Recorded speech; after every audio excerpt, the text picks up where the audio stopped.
Shalom, this is Asar by Charlotte out of Last Day in Camp, Luger, Jacksonville, Florida. First and foremost, I would like to go all praise and honor and glory to the Father and the Son and the perpetual return. Call Halam La, Yahweh Bashma Shai, Bashem, Habakak, Dashma Moth.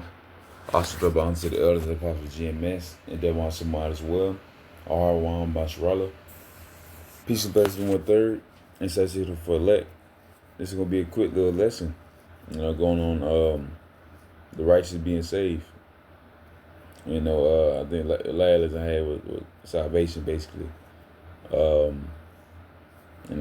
being no rapture, But even more so, the righteous, which is 144,000 elect men out of the nation of Israel, that's promised to be saved, man, for the 2,000 years, since 2,000 years ago, man, since Yahweh Shai walking this earth around 3 AD to 30, around 3 AD to 37 AD.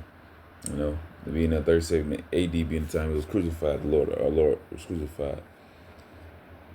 All right, but nonetheless, in the times that we're in now, there's the times of the end, or this is the beginning of the end right now. We're the beginning of Jacob's trouble, the beginning of World War III. Now is the time to serve the Lord with in spirit and in truth. This is the best time, if not any time right now. Because what's going to happen to this place, America? This place is going to be subject to, the dollar going to have to collapse. The Revelation 13 MOTB. Ultimately, in the missiles hitting this place, 200 million ICBMs hitting this place. How then should the righteous be saved? So I'm gonna go get this is 1 Peter chapter 4. I'm gonna start at verse 17. It says for the time has come that judgment must begin at the house of Yahweh, and if it first begin at us, what shall the end of them that obey not the gospel of Yahweh? It says, and if righteous scarcely be saved, what shall the ungodly and sinner appear? So it says the righteous shall scarcely be saved. What shall the ungodly and the sinner appear? They're going to appear in, there we go. This is Revelation chapter 20, verse 15. It says, and whosoever was not found written in the book of life was cast in the lake of fire. I'm just get it again. Oh yeah, what? So it says, and whosoever was not found written in the book of life was cast into the lake of fire. So this was destined to happen to 2/3 of our people, Esau and these heathens. If their name was not found in the book of life, they're going to be tossed in the lake of fire. So that's for the ungodly. That's for the sinners who don't call out the name Yahweh by Shai. For the ones who can't call the name Yahweh by Shai, being these heathens and Esau, who can only they're gonna side it with tears, but they're not gonna get it. They're not gonna be able to get saved out of this destruction, as well as 2/3 of our people. 2/3 of our people, they're gonna have to be born back into the kingdom, and after 1,000 years, these heathens gonna get a form of slavery, and of course, the Lord gonna give Esau mercy and eradicate them as a nation, because they're increasingly wicked. They're always gonna be wicked. That's the end all be all for his nation being destruction, and for our nation being reborn again, So this is a 2 Ezra chapter 6 verse 9. It says, for Esau is the end of the world, and Jacob is the beginning of it that followeth.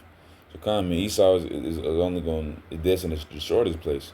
There was wine and fornication through the other nations, through the beast, NATO, through all the other nations having this doctrine and want to use this dollar, and America puts a dollar on every other country, even though all the other countries, their valuables, their oil, gold, and their money itself has way more value than the American dollar, because the American dollar is not backed by anything. It's a fiat currency.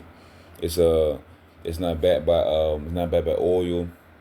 Some nations their money is backed by oil or maybe gold, You know, at one point in time, our dollar was American dollar was backed by gold, but Nixon shot 1974.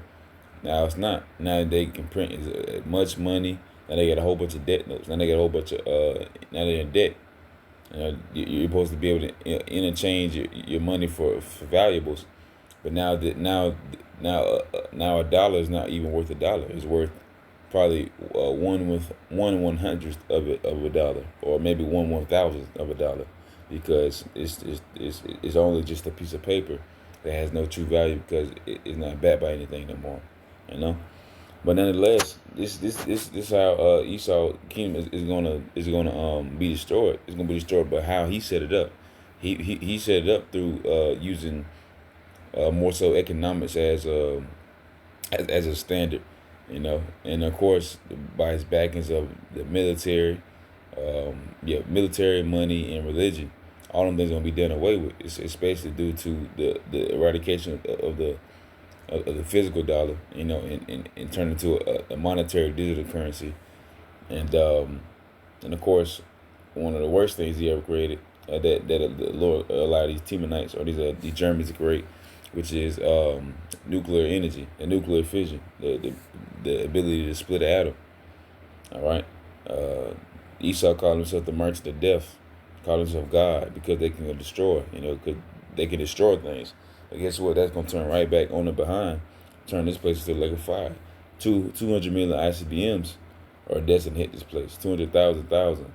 You know, so a lake of fire is sure to easily happen when it's 200 million intercontinental ballistic missiles hitting on one place. You know, America, spiritually Babylon, spiritually Sodom and Egypt, all these other nations that has been destroyed in time. It's now rolled back into one again. You know, being nothing new under the sun.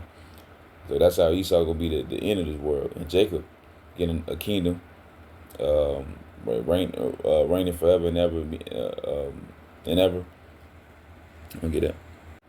All right, that's the song said at 146:10. It says, "The Lord shall reign forever, even thy God, O Zion, unto all generations. Praise ye the Lord." So praise Yahweh Shema Shai. Our King Yahweh Shai is gonna reign over Israel, being a king. And he's gonna have his servants as well, his kings, his servants, 144,000 that served him all the way to the end. So nonetheless, that will be the beginning of it that followeth. Being king, set up in righteousness, set up in holiness, being set apart from these heathens, being set apart from Esau. They're gonna reign New Jerusalem, New Yasharal, forever and ever for all generations. You know, so praise ye the Lord, Yahweh Shema Shai. And now just going back to First Peter chapter 4, I'm gonna get verse 18 says, and if the righteous scarcely be saved, what should the ungodly and the sinner be? So the righteous is scarcely gonna be saved. You know, it's gonna be strange to anyone that believes. It's gonna be strange to anyone that don't believe. Verse 19 says, "Wherefore let them that suffer according to the will of Yahweh commit the keeping of their souls to Him and well doing, as unto a faithful Creator." So it's wherefore let them suffer according to the will of Yahweh. So this is the will. You know, for the 2/3 that they're gonna do what they're supposed to do. Reign is earth, even should be beggars. You know, you'll see a lot of beggars who straight up they may they did better than you. I've seen a handful of beggars who you know, and it's just in my mind, just in the scriptures, you would think a beggar would be the first people that would come to the Lord. Yeah, Bashim Masha. But you know, I don't know. Jacksonville is a whole different kind of scene, just because they got a whole monopoly, I guess, or a whole business they trying to run, being a beggar. You know, but ultimately, nah, that's not the first people you would think. It's really your average Joes. Yeah, your average hardworking brother, sister, whatever, who tired of this place, you know, mentally, and who has a zeal to the Lord, you know, even just a little bit. Nonetheless, that's gonna be ultimately you on this earth for your house by Shema Shai, you know, and to be saved and get salvation and be delivered. That's something you should pray for and hope for, you know, and work for. and you're gonna have to keep doing it, until more signs come. Once again, we are in the beginning of Jacob Trouble. We are at the beginning of World War III. So more stuff has to befall this place for us to get salvation. But salvation is nearer than than it ever was. You know. And this is Revelation chapter 11, start at verse 12. It says, "And I heard a great voice from heaven saying unto them, Come up hither," being what do you call it? Israel. You go up here. Verse 10 says, and they, yeah. Verse 10 says, "And they that dwell upon the earth shall rejoice over them, and make merry, and shall send gifts one another, because these two prophets tormented them that dwell on the earth." Two prophets being southern kingdom, northern kingdom, uh, uh, basically, Israel. And just go back to 12. It says, "And they that heard a great voice from heaven saying unto them, Come up hither." So, of course, out of the northern kingdom and southern kingdom, you're going to have 1/3 that are going to be saved and transformed. And you're going to have 104,000 elect men out of the nation of Israel. Revelation 7. I'm going to get that. Just because. Be quick, though. Revelation 7 and 4, it says, and I heard the number of them which were sealed, and they were sealed 144,000 of all the tribes of the children of Israel. Of the tribe of Judah were sealed 12,000. The tribe of Reuben were sealed 12,000. Of the tribe of Gad were sealed 12,000. So on and so forth. You're gonna have the 12 tribes of Israel, 12,000 out of each tribe that are gonna be the elect, the hopeful elect. Yahweh is part of that number. That's gonna be reigning with Yahweh Bashma Shai in the days in the kingdom. They're gonna be them kings. They're gonna be the new government of New Yasharal, New Jerusalem. So those that's what the angels are gonna say to these 104,000. They're gonna say, Revelation chapter 11 again, verse 12. It says, "And I heard a great voice from the heavens saying to them, Come up hither, and they ascended up to the heaven in the cloud. The enemies beheld them." So come, man. It could be angels tell you to come up hither, grab, like that. Come up hither, and the enemies gonna behold them, and then like that, Verse 13 says, in the same hour was there a great earthquake in the 10th part of the city, being the 10 FEMA zones in America. It says, "And the earthquake was slain of men 7,000," meaning a complete number of men, people, humans, "and the remnant were affrighted and gave glory to the God of heaven." And it says, "The second woe is past, and behold, the third woe cometh quickly." So now we're in biblical times. We're in the beginning of World War III. So this is what's going to happen to this place. This place is going to be destroyed because of what's going to happen in Revelation 13, MOTB.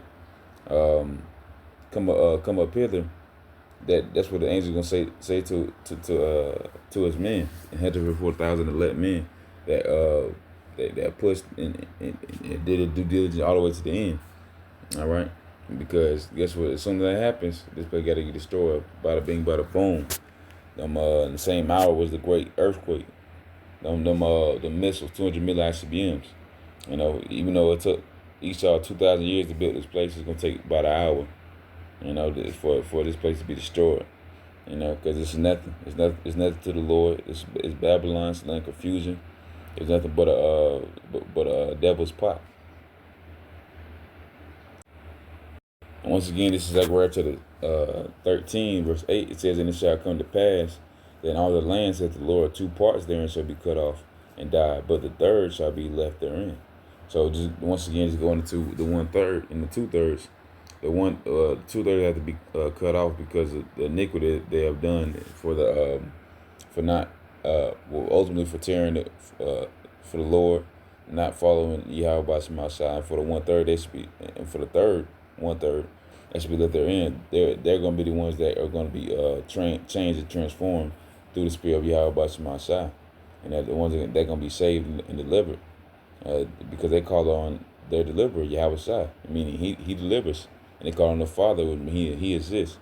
And guess what? The Most High Yahweh sent his Son to deliver this place a sure destruction, and deliver his 1/3 and hope for elect out of the destruction. So that's Yahweh Shai's that's his duty. He's waiting patiently. You know, observing his nation. Uh, the eyes of the Lord upon the sinful kingdom. So this what he's doing, observing, wanting to push the flames, uh, and for us, as the prophet, you got to observe the time diligently yourself. What's going on right now. What should we study and what should we talk about.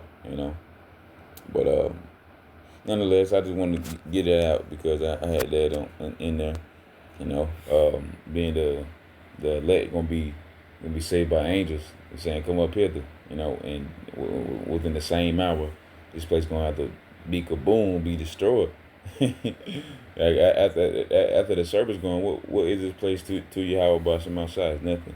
It's nothing but a big old bullseye. Hit me, because it's wicked. It's wicked as heck, man. But yeah, that was a little lesson. Just going on the elect being saved and 1/3 being saved. But Yahweh Ratazah, that was edifying little lesson. With that, I say shalom.